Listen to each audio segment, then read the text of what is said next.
Commander Susan Wright stood on the bridge of the UNSS Dauntless. Her blue eyes scanned the main screen. The ship moved slowly through an unmapped part of space. 4 smaller ships followed behind them. "Status report," Susan called out. Her voice was calm but firm. Lieutenant Greg Miller turned from his screen. "All systems normal, Commander. We are the first humans to enter this sector." Susan nodded. For 10 years, humans had explored space. They had met a few alien races. Most were friendly. Some kept to themselves.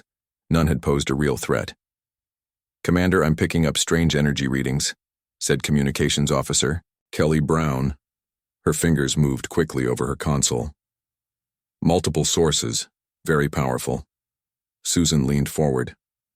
"Show me." The main screen changed. It showed dozens of large structures. They were spread across the nearby system. "Are those space stations?" asked Navigation Officer Frank Jones. "Some are," replied Kelly. "But others are moving. They might be ships. Very big ships." Susan felt a chill. The moving objects were massive, at least 10 times bigger than the Dauntless. "Send a standard greeting message on all channels," Susan ordered. "Let them know we come in peace." Kelly nodded and sent the message. For several minutes nothing happened. Then suddenly, alerts blared across the bridge. "Multiple ships approaching at high speed," shouted Greg. "They're surrounding us." The main screen showed huge warships appearing around the human fleet. They were dark metal with red lights. Each one dwarfed the human vessels. "They're charging." "Weapons," Frank called out.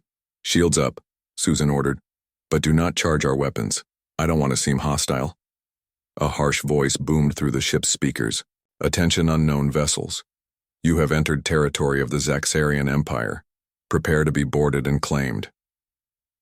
The screen flickered, showing an alien face. It had gray skin, 4 yellow eyes, and no visible nose.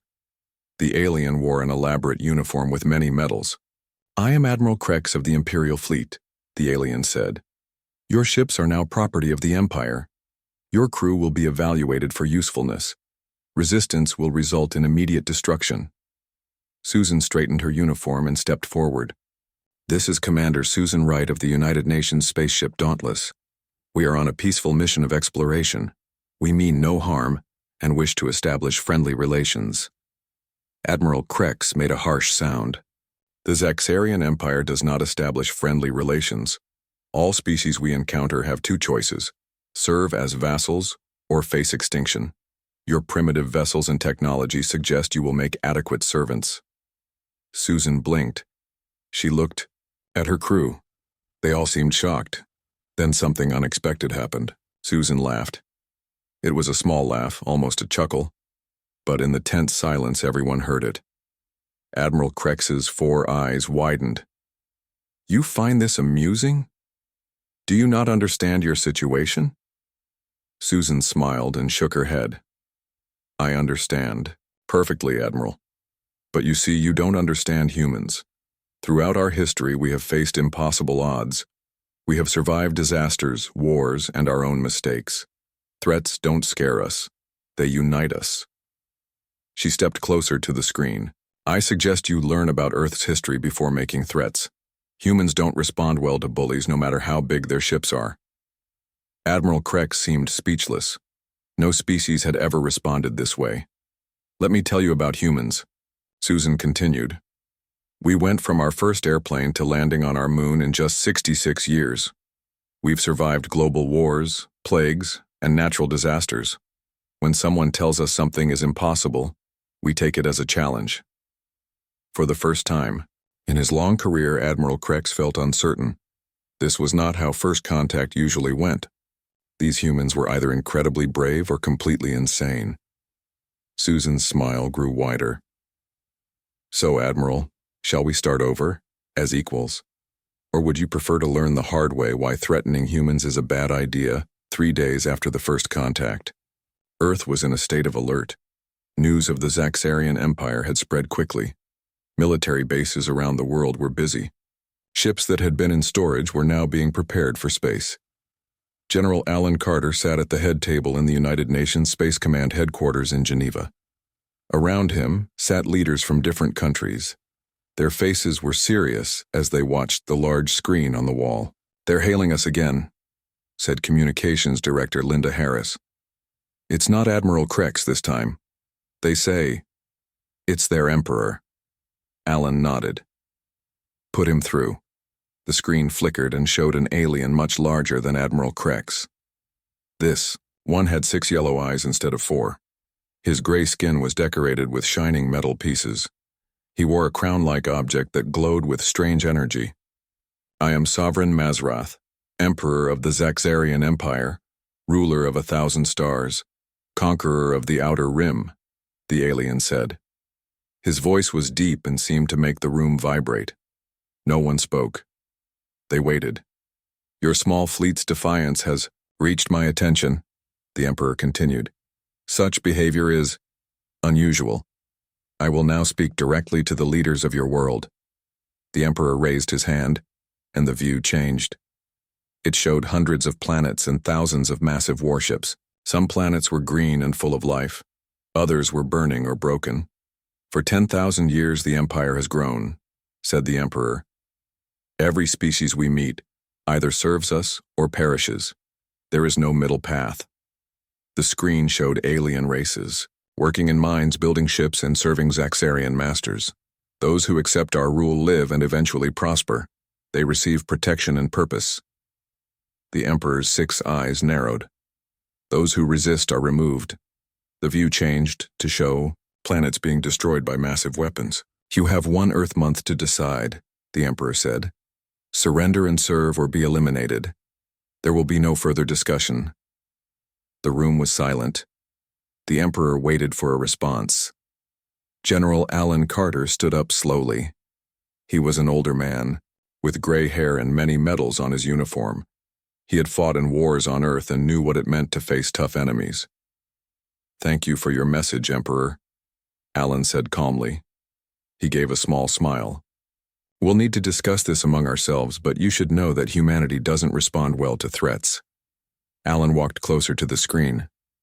"Throughout our history, we've faced extinction-level events, world wars, and our own self-destructive tendencies. Yet here we stand." The Emperor seemed surprised by this calm response. "You show us conquered worlds and think we will be afraid," Alan continued. "But humans have always faced impossible odds. When the dinosaurs died from an asteroid, our tiny mammal ancestors survived. When ice covered much of our world, we adapted. When plagues killed millions, we found cures." The general's smile grew wider. "We will consider your offer, but I suggest you study our history while you wait. You might find it educational." The Emperor's expression was hard to read. "You have 1 month, humans. Use it wisely." The screen went black. Linda Harris looked at Alan.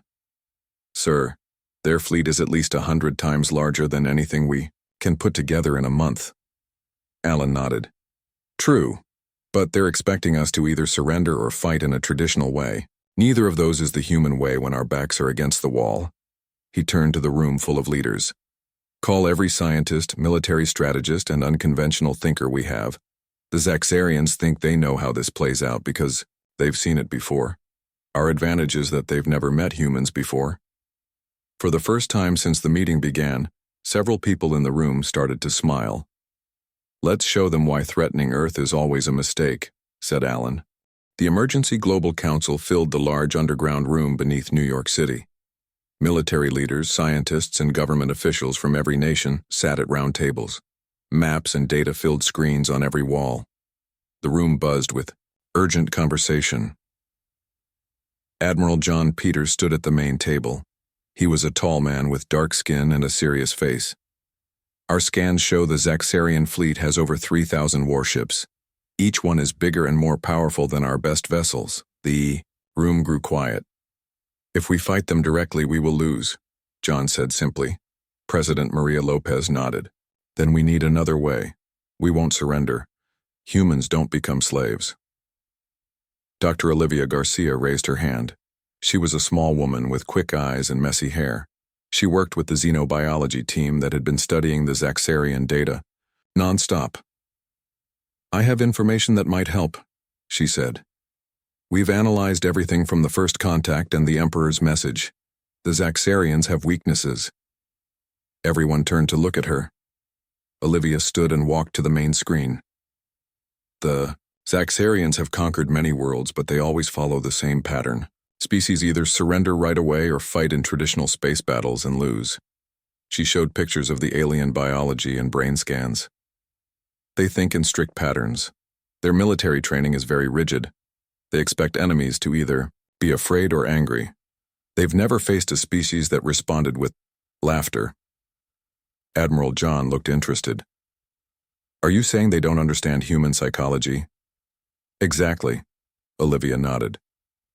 Commander Wright's laugh confused Admiral Krex. General Carter's calm response confused their Emperor. They expect fear or rage, not confidence or humor. She showed more data. They also have physical weaknesses. Their eyes are sensitive to certain light frequencies. Their ships use predictable attack formations, and most importantly, they've never had to adapt their tactics during a fight. They always win the same way. For the first time, hope began to grow in the room. Admiral John walked to a different screen. Based on Dr. Garcia's findings, I propose Operation Defiance. Instead of fighting their way, we fight our way. Unpredictable, creative, using psychology as much as weapons. He outlined the plan. Small, fast ships would replace big battleships. Special forces would use stealth technology. Earth would use unusual tactics that the Zaxarians would not expect. They think we will either give up or die fighting their way, John said. But humans have always excelled at finding a third option. Captain Mia Johnson, a young officer with many combat medals, spoke up. We should send them a response. Not surrender, not war, but something else. President Lopez nodded. What do you suggest? An offer of alliance as equals, Mia said. It's something they've never received before. It will confuse them, buy us time, and maybe even create division in their ranks. The room discussed the idea. Everyone agreed it was worth trying. President Lopez stood to address the council. The Zaxarians gave us two choices: become slaves or be destroyed. Today we choose a third path. We will offer them friendship as equals, knowing they will refuse. But their refusal will tell us more about them. She looked around the room at faces from every nation on Earth. And while they process our unusual offer, we will prepare Operation Defiance. If they want war, we will show them why throughout human history. Even the mightiest empires learned to fear the underdog. Admiral John nodded. We have 27 days left. Every minute counts. Dr. Olivia smiled. The Emperor told us to use our time wisely. I don't think he expects us to use it like this. The Global Council broke into teams. Scientists began working on special weapons that would target Zaxarian weaknesses. Military leaders designed unusual battle plans. Engineers modified ships for speed instead of power. For the first time since the Emperor's threat, Earth had hope. Not because they thought they could win in a traditional war, but because humans had always been at their best when forced to be creative. The 27th day arrived. The massive Zaxarian fleet moved into Earth's solar system. Their huge ships formed perfect lines as they approached. They expected Earth ships to either run away or form a defensive wall. They were confused by what they saw instead.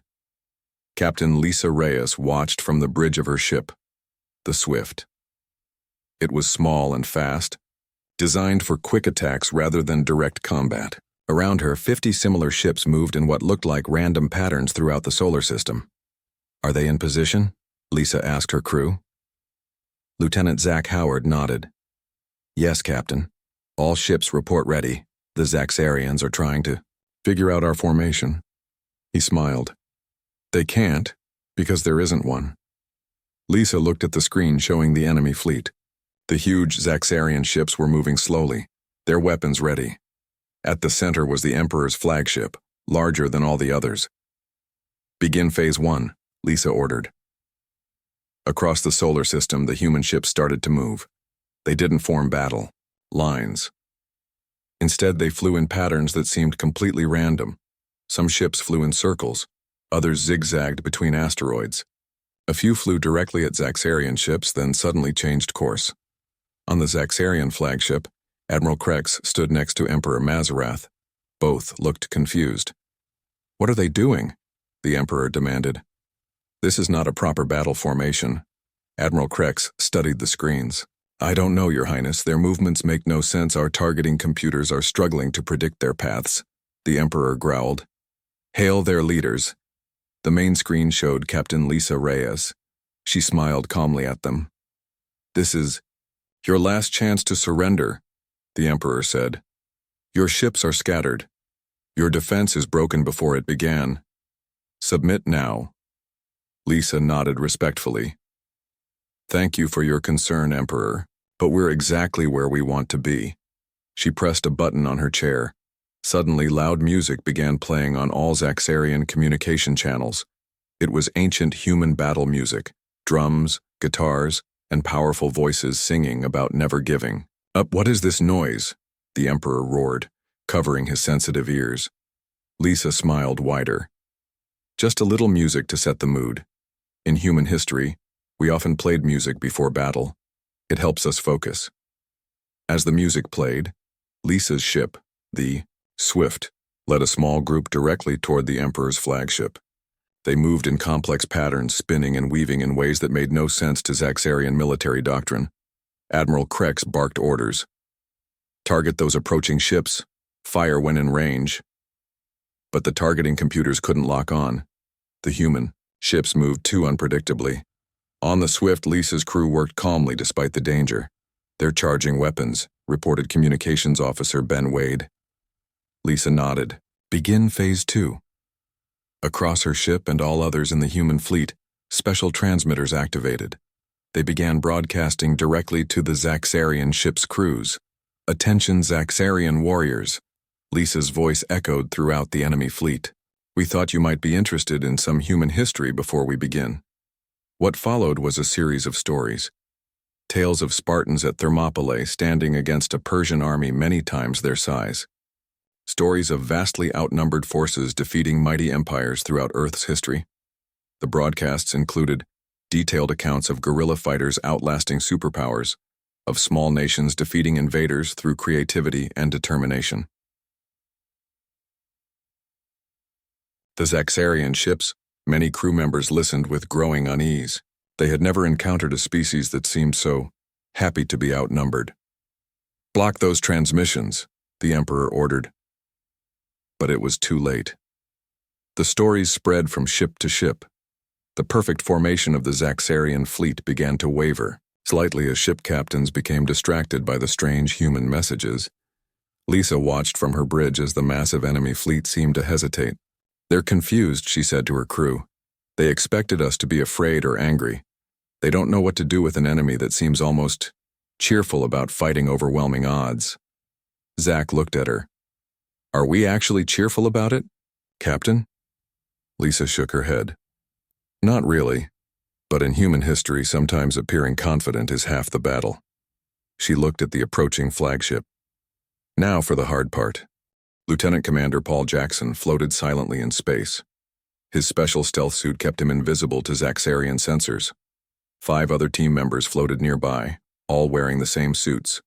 They were less than 100 meters from a Zaxarian. "Support ship. Everyone ready?"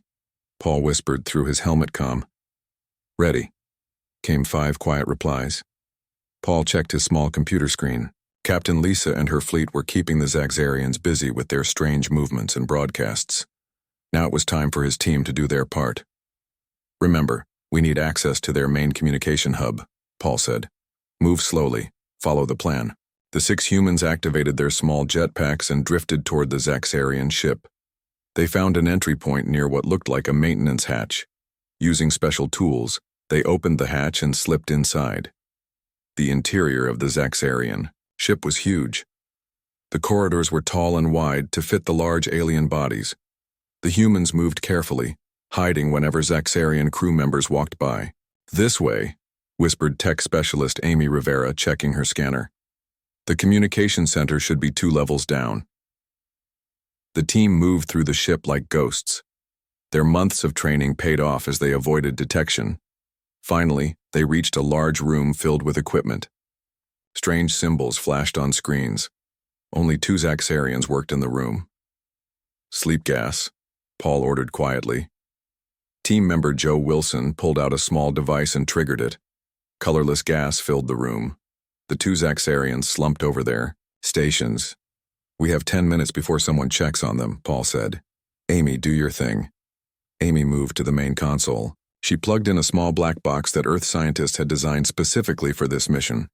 "Translating their systems now," she said, watching her screen. "It's working. I'm getting access." On Earth, Dr. Olivia Garcia sat in the command center with a team of specialists. Her screen lit up. "We're in," she said to General Alan Carter. "Stealth Team Alpha has connected to the Zaxarian network." Alan nodded. "Begin Phase 3. Olivia's team started sending carefully prepared data through the connection. The information spread through the Zaxarian fleet's communication systems like a virus. On the Zaxarian ships, screens began showing images and videos from Earth's history. Not just battles, but the aftermath of wars. The cost of empire building. The fall of dictators. They showed Alexander the Great weeping when he had no more worlds to conquer. The fall of Rome. The collapse of the British Empire. Napoleon's defeat at Waterloo. The images were paired with a simple message translated into the Zaxarian language. All empires fall, but friendship between equals can last forever. Back on Paul's team, Amy watched her screen. "It's working. The message is spreading to all ships in their fleet." Paul checked his timer. 2 minutes left, gather everything and prepare to leave. The team quickly collected their equipment. Just as they finished, they heard voices approaching. "New plan," Paul said calmly. "We split up. Meet at extraction point B in 20 minutes. The team separated, each taking a different route through the massive ship. Paul and Amy took one path, moving quickly but carefully. As they turned a corner, they came face to face with a Zaxarian officer. The alien was much larger up close. He stared at the 2 humans in shock. "What are you?" the Zaxarian asked in his own language. Amy's translator caught the words. She smiled at the alien. "We're humans," she said simply, "and we came to share some stories with you." Before the Zaxarian could react, Paul fired a small dart from his wrist launcher. The alien slumped to the floor, unconscious but unharmed. "He'll wake up in an hour with a headache," Paul said. "Let's go." They continued through the ship, avoiding more encounters. Throughout the Zaxarian fleet, confusion spread as the human broadcasts reached more and more crew members. In the Emperor's flagship, Admiral Krex watched with growing concern as reports came in. "Multiple ships reporting communication disruptions," he told the Emperor. "Strange messages appearing on screens." Emperor Mazrath's 6 eyes narrowed. "What kind of messages?" "Stories, Your Highness. Human stories about empires falling. And an offer of friendship as equals." The Emperor stood up angrily. "Friendship as equals? Absurd. No species is equal to the Zaxarians." But even as he spoke, the Emperor noticed something disturbing. Some of his officers seemed to be listening to the human broadcasts with interest rather than disgust. The seeds of doubt had been planted. Admiral Krex had enough of the strange human tactics. Their unpredictable movements, their music, and their stories about fallen empires had confused his fleet for too long. "Begin the attack," he ordered. "Target all human vessels." The Zaxarian ships fired their powerful weapons. The space around Earth lit up with energy beams and explosions. Commander Samantha Nelson led Earth's main defense force. Her ship, the Valor, was faster than any Zaxarian vessel, though much smaller. "They're firing," reported her weapons officer Eric Stone. "All ships, execute Pattern Wolf." The human fleet suddenly changed their movements. Instead of random paths, they now used short, quick jumps through space. The Zaxarian weapons, designed to hit targets at great distances, struggled to lock onto ships that kept appearing in unexpected places. "Move us closer to their line," Samantha ordered. "Let's show them what close combat looks like." The Valor accelerated directly toward a Zaxarian battleship. The enemy vessel was 10 times larger, but Samantha's ship was quick. They darted around the massive ship, firing precisely at weapon points and sensor arrays. 4 other human ships followed her lead. They moved like a wolf pack, striking quickly then jumping away before the Zaxarians could respond. "This is madness," Admiral Krex said, watching the battle unfold. "Their ships are too small to harm us." But he was wrong. The human ships weren't trying to destroy the Zaxarian vessels. They were disabling their weapons one by one. On Earth, General Alan Carter watched the battle on the main screen. "Status report?" "Our ships are holding their own," replied Colonel Jack Mills. "Losses are at 12%, much lower than expected. The Zaxarians are struggling to adjust to our tactics." Alan nodded. "And the special operation?" Jack looked at another screen. "Captain Martinez is in position." Captain Daniel Martinez sat in the pilot seat of his ship, the Firefly. It was the smallest vessel in the human fleet, designed for a single purpose. 6 crew members sat behind him, all volunteers. "Target in sight," Daniel said calmly. "The dreadnought is preparing to fire on Earth." The massive Zaxarian dreadnought was positioning itself to launch a planet-killer weapon. Its main weapon port was beginning to glow with energy. "We have one shot at this," Daniel told his crew. "Is everyone ready?" The crew members nodded. They all knew this was likely a one-way trip. "For Earth," Daniel said simply, then pushed his engines to maximum. The Firefly shot forward, directly toward the dreadnought's main weapon aperture. Zaxarian. Defensive guns fired at them, but Daniel's piloting skills kept them moving too unpredictably to hit. "They're on a collision course," Admiral Krex said in disbelief. "Stop them!" But it was too late. The Firefly reached the glowing weapon port and flew straight inside. Daniel guided his ship deep into the weapon system. "Engine overload in 10 seconds, he announced to his crew. "It's been an honor serving with you all." He opened a channel to the Zaxarian fleet. "Just one more example for your history lessons." The Firefly's engines exploded inside the dreadnought's main weapon. The chain reaction tore through the massive ship's systems. The dreadnought didn't explode completely, but its weapons and engines shut down. On the Emperor's flagship, silence fell as they watched the dreadnought drift powerless in space. "They sacrificed themselves," one officer said quietly. The Emperor stood up angrily. "They are foolish. One dreadnought means nothing. We have hundreds more." But something had changed in the room. The officers looked at each other. The humans' willingness to sacrifice themselves had made an impression. Commander Samantha saw the dreadnought go dark. "Captain Martinez did it," she said softly.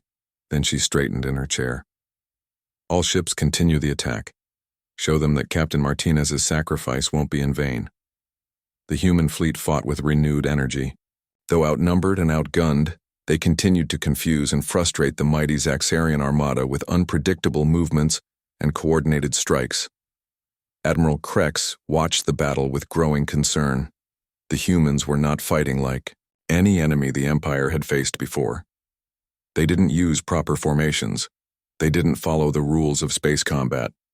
And strangest of all, they seemed almost to be enjoying the challenge of facing overwhelming odds.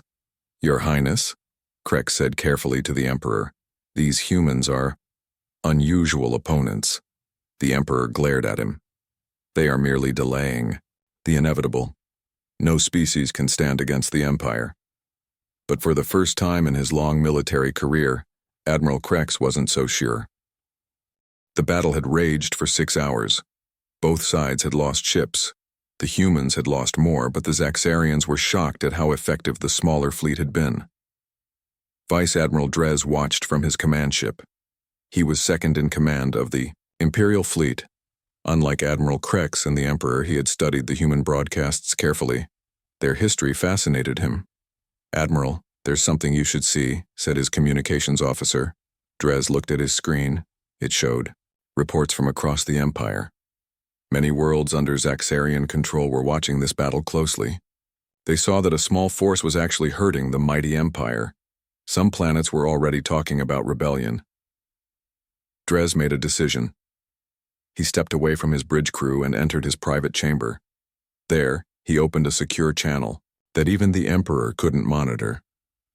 "Connect me to Earth's leaders," he ordered. In the underground command center on Earth, General Alan Carter was surprised when a communication request came through.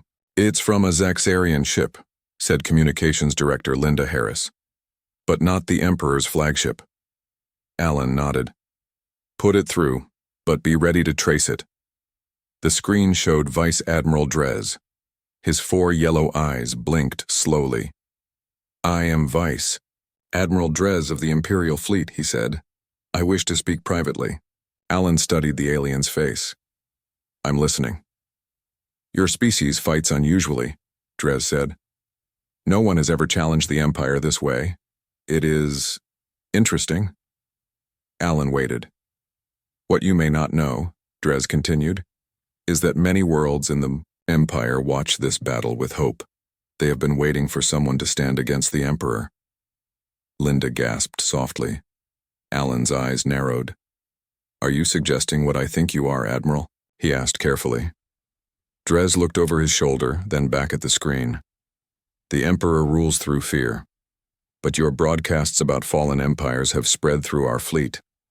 Some of us question if eternal conquest is the right path." Alan leaned forward. "What exactly are you proposing?"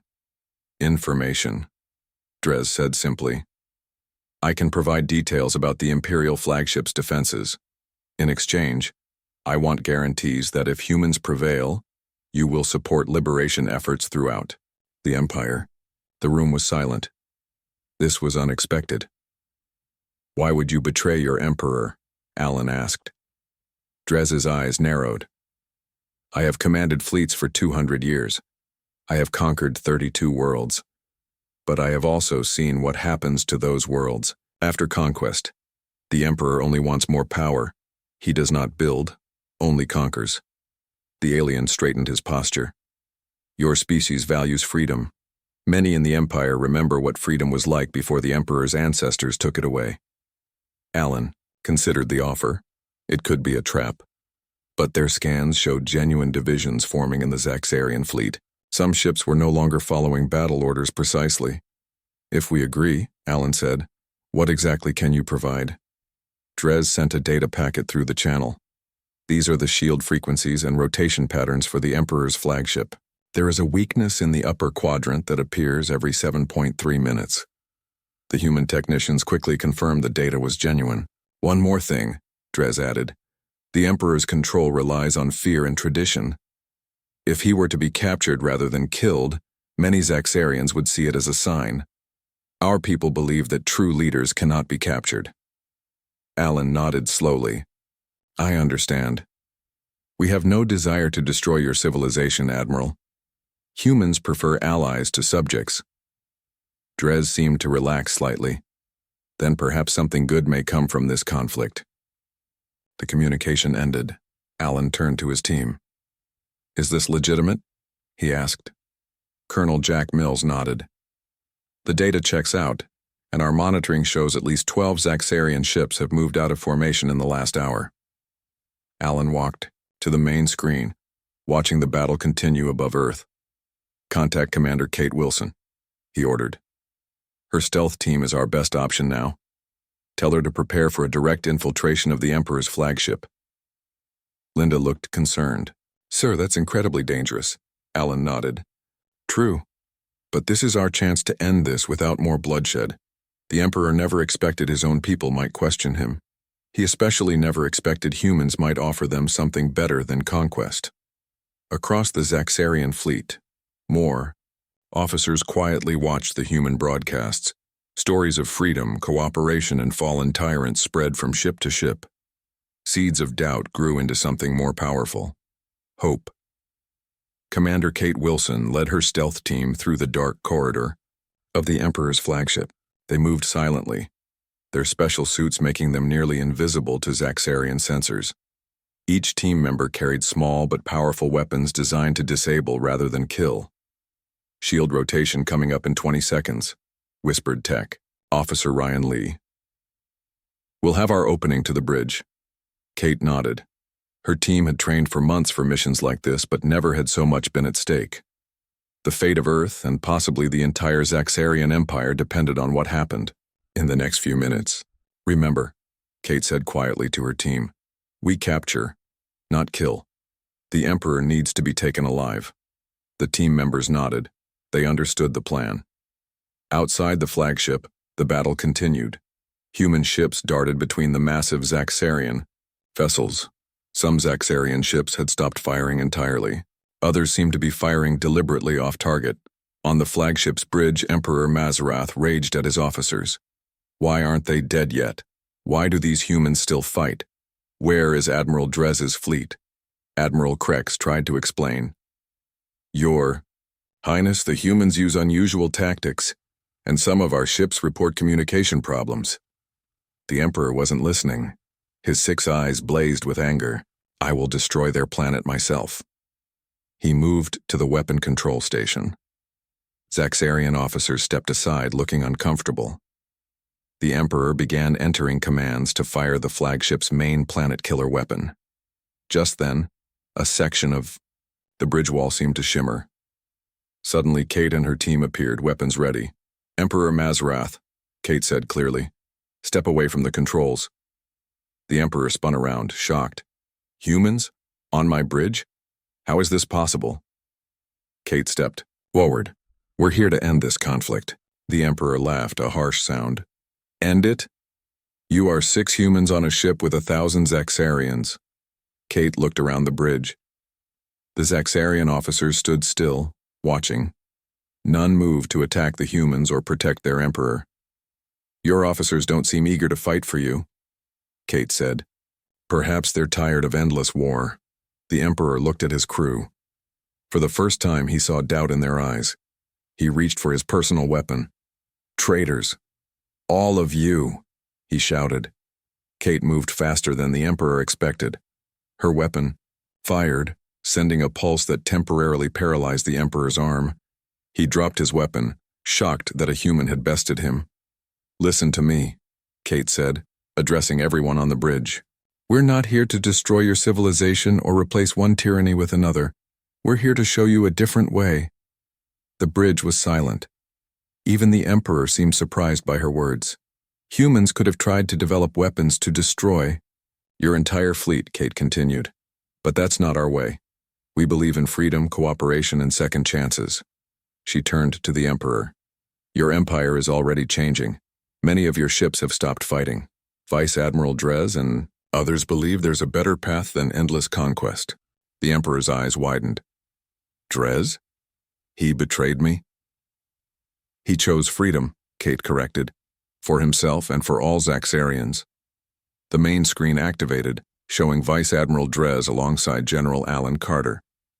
People of the Empire, Drez said, his voice broadcasting to all Zaxarian ships. For too long we have lived by conquest alone.